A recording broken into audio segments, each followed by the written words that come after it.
Welcome back, everybody, for another deep dive. This time, we're going to be taking a look at the future of cars, Okay. but more specifically, how intelligence is changing the automotive industry. Sounds interesting. Yeah, should be pretty fascinating. We've got some excerpts from a speech by a Huawei executive Okay. that really gives some insight into their perspective. Okay, cool. So, right off the bat, this executive really kind of lays out how they see the car industry right now. And it's almost like we're at this turning point. A turning point. Yeah, like moving from this era of, mechanics Right. to an era of software. So it's not just about the engine anymore, it's about the computer inside. Exactly. Yeah, and they're saying that digital technology is actually becoming like the fundamental competence Wow. of the car industry. So does that mean that, companies like traditional car companies, Right. are they going to be left behind? Well, that's the big question, isn't it? Yeah. It's no longer enough to just build a well-engineered machine. It's about creating this sophisticated, interconnected intelligence system. Right. And so that's where Huawei comes in. Huawei. Now they're known for their smartphones. Right. Phones, Right. telecommunications. Right. All that kind of stuff. But cars.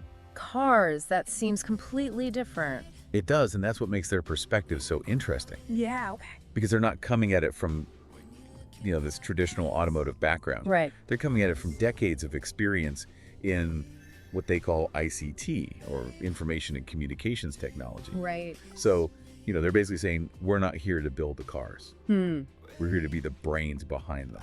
Oh, interesting. So they want to be the ones supplying the software, the algorithms, all that. Exactly. Yeah, they will provide like the cloud infrastructure, the chipsets. Wow. That will power all those intelligent features. Brains of the operation. Yeah, things like, advanced driver assistance systems, autonomous driving, and those really cool digital cockpits we're starting to see. And they're not just talking about it either. Okay. They're investing a ton of money, billions of yuan annually. Seriously? Yeah, and they have like a dedicated team of thousands of R&D personnel working on this. Okay. So this is not some little side project. No, this is a major strategic focus for them. I see. So it's clear they're serious. Wow. But it's not just about throwing money at the problem. Okay. They have some serious technological capabilities. Right. They've been doing this for a while. Yeah. They've spent years developing these cutting-edge technologies in 5G AI cloud computing. Right. And they see all of that as being directly applicable to, the challenges of building these intelligent cars. Makes sense. Like, think about 5G for a second. Okay. That could be huge for enabling that low latency communication you need for autonomous driving. That's true. Yeah. So are they basically betting that their expertise in all this digital technology will give them a leg up? I think so. Yeah. It seems like they're really leaning into that. Yeah, they're not trying to reinvent the wheel. They're taking what they know and applying it to a new area. Okay. So they're applying their existing strengths to a new domain. Exactly. And that's a really smart move, I think. Yeah. But it's not just about the technology itself. Right. It's about how they plan to integrate all of this into cars Yeah. and how they're going to work with car manufacturers. True, because they're not a car company. Right? Exactly. So they need to figure out how they're going to fit in. They've outlined a few different approaches in the speech. Okay. And it seems like they're still figuring out, the best way to navigate this whole landscape. So let's dive into these different approaches. Yeah, let's hear about it. Let's start with what they call the Huawei Inside, or HI model. Okay, Huawei Inside. I like it. Tell me more. Okay, so the Huawei Inside model, it's all about collaboration. Collaboration. Yeah, like partnering up with car manufacturers. Okay. And they're basically saying, you guys build the car, the physical car. Right. We'll handle like the brains, the intelligence systems. So they provide all the software, the algorithms, the computing power for things like, Exactly. Yeah, all the advanced stuff. driver assistance, Autonomous driving capabilities. those fancy cockpits. Yeah, all that. So it's almost like they're saying, hey, car makers, you stick to what you know, Right. and we'll bring the tech expertise. Exactly. And it makes sense for some of these car companies, right? Yeah, I mean, especially the ones who maybe don't have their resources or expertise to develop all this stuff in-house. Right. They can just outsource it to Huawei. Yeah, it seems like a pretty good deal. It does, but it hasn't been all smooth sailing for them. Really? Yeah. The transcript mentions that some partnerships have actually fallen apart. Oh, wow. Like with who? GAC and BAAC. Interesting. Why do you think that is? Well, I mean, some car companies, they're very protective of their technology. Right. They want to control everything. Yeah, and especially companies that have their own tech ambitions. Right. They might be a little hesitant to give up too much control to an outside partner. Even if it's a company like Huawei. Even Huawei, exactly. Yeah, that makes sense. And then you also have to consider the whole geopolitical situation. Right, the sanctions and all that. Yeah, exactly. So international companies might be a little wary of working too closely with Huawei. Because of the political climate. Right. It just adds another layer of complexity. So it sounds like this HI model is facing some challenges. Yeah, it's not as straightforward as they might have hoped. So what's their plan B then? Well, they're not giving up on collaborating with car makers, Okay. but they're also exploring other options. Like what? So they've got this thing called the self-selection model. Self-selection. Yeah, and it's a bit different. Okay. I'm intrigued. Tell me more. So with this model, Huawei is actually taking a more hands-on role. Hands-on how so? So instead of just supplying components, they're getting involved in the entire vehicle experience. Really? Yeah, like they're involved in the design, the development, even the branding. So it's more than just providing the tech. Exactly. Yeah, they're really shaping the whole thing. So it's less about being behind the scenes and more about being a visible partner. Yeah, almost like a co-creator. Interesting. And the best example of this is the AITO Wenji brand. Okay. AITO Wenji. Yeah, have you heard of that? I have. Yeah, they've been making some noise in the EV market. So with this brand, Huawei is not just supplying the parts. Right. They're deeply involved in creating the entire experience. The whole user experience. Yeah, from the interior design to the software that runs the infotainment system. It almost sounds like they're taking what they've learned from smartphones Right. and applying it to cars. It's a smart move, right? Yeah. I mean, they've built a really strong brand in consumer electronics. Right. They know what people like. And now they're using that knowledge in the automotive world. Exactly. And they seem pretty confident about it. Yeah, the executive was really emphasizing the quality and safety of the AITO Wenji M5. Right. They're really hitting those points hard. It's a smart move because trust is everything when it comes to cars. Especially with EVs. People need to know that they're reliable. Exactly. And so by highlighting things like, zero combustion incidents, Right, low failure rates. they're addressing those concerns head on. Yeah, they're basically saying, hey, we build reliable smartphones. Right. You can trust us to build reliable cars too. Yeah, it's all about leveraging that reputation. Right. And it's not just about reliability either. No, they're also making big claims about their autonomous driving capabilities. Yeah, their approach there is really interesting. It is, right? Let me tell you a bit more about that. So they're really focusing on these vision-based systems. Vision-based. Yeah, so basically the car can see and interpret its surroundings, Okay. and it doesn't have to rely solely on high-precision maps. Which is really important in China, right? Huge, yeah, because road conditions can be unpredictable. Exactly. They change all the time. And maps can get outdated really quickly. Right. But with a vision-based system, the car can adapt in real time. It's like having a car that can actually see. Yeah, it's pretty cool. And I remember the executive even mentioned using their autonomous driving system for their own commute. They did. Like they're actually using this technology in their everyday life, Yeah, in the busy streets of Shenzhen. which is pretty impressive. Shows how confident they are. Yeah, they're not just talking about it, they're living it.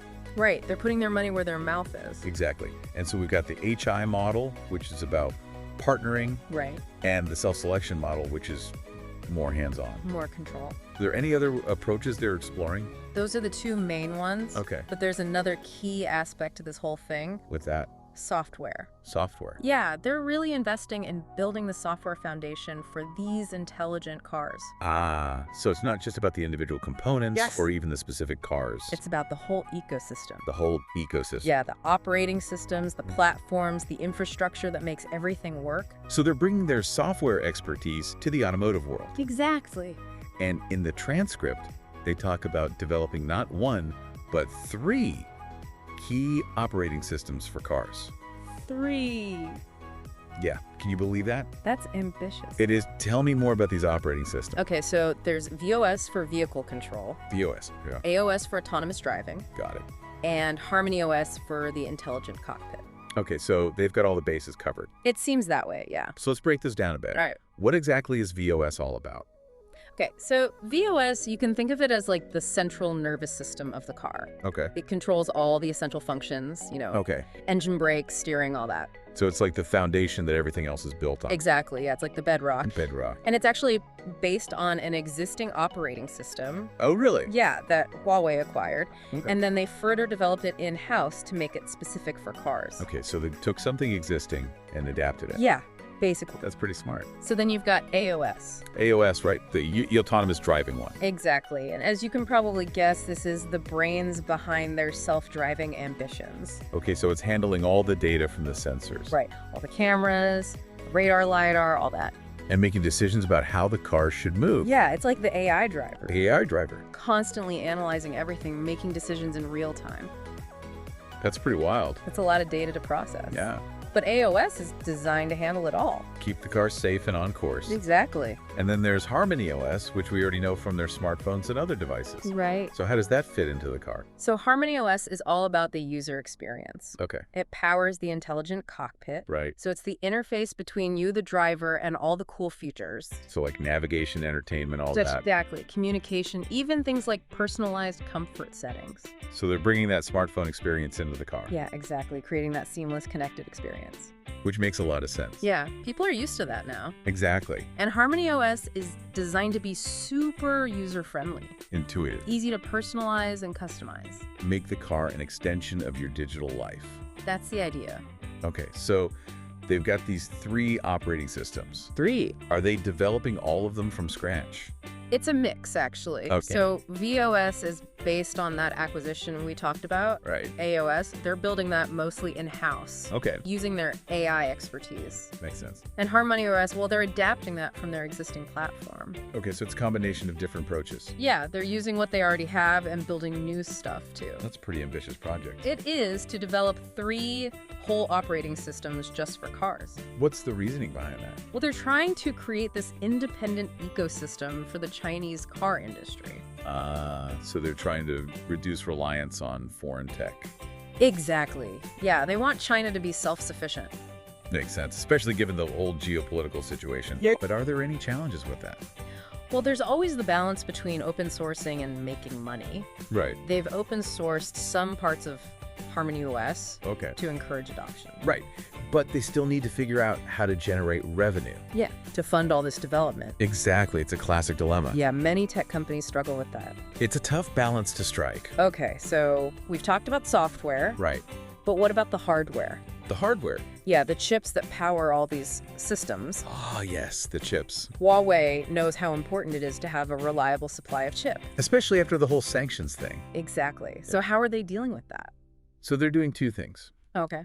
First, they're working to build up a domestic chip supply chain. Okay, in China. Yeah. So they're less reliant on foreign suppliers. Smart move. And second, they're leveraging the fact that car chips are a bit less demanding. Less demanding than smartphone chips. Exactly, yeah. They don't need to be as powerful or as small. So they're targeting a different part of the market Exactly, a part that's maybe less competitive. and less affected by all the geopolitical stuff. Right, it's a way to reduce their risk. So they're really thinking strategically about this. Oh yeah, they're playing the long game. Well, we've covered a lot today. We have. From Huawei's vision for the future of cars, To their different approaches. their operating systems, Hmm. their chip strategy. That's a lot. It's clear that Huawei is a major player in this whole intelligent car revolution. Yeah, they're shaking things up.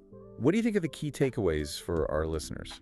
Well, I think the biggest one is that the car industry is changing. Big time. Yeah, it's not just about mechanics anymore. It's about software. It's about intelligence. And Huawei is at the forefront of that change. Yeah, they're not just following the trends, They're creating them. pushing the boundary. And it makes you wonder, could Huawei become the Android of the car world? That's a good question. Could they create a platform that's as dominant in cars as Android is in smartphones? It's definitely something to think about. It'll be interesting to see how it all plays out. Yeah, it's going to be a wild ride. Well, thanks for joining us for this deep dive into the world of intelligent cars and Huawei's role in it. It was a good one. We hope you found it insightful, and we'll see you next time.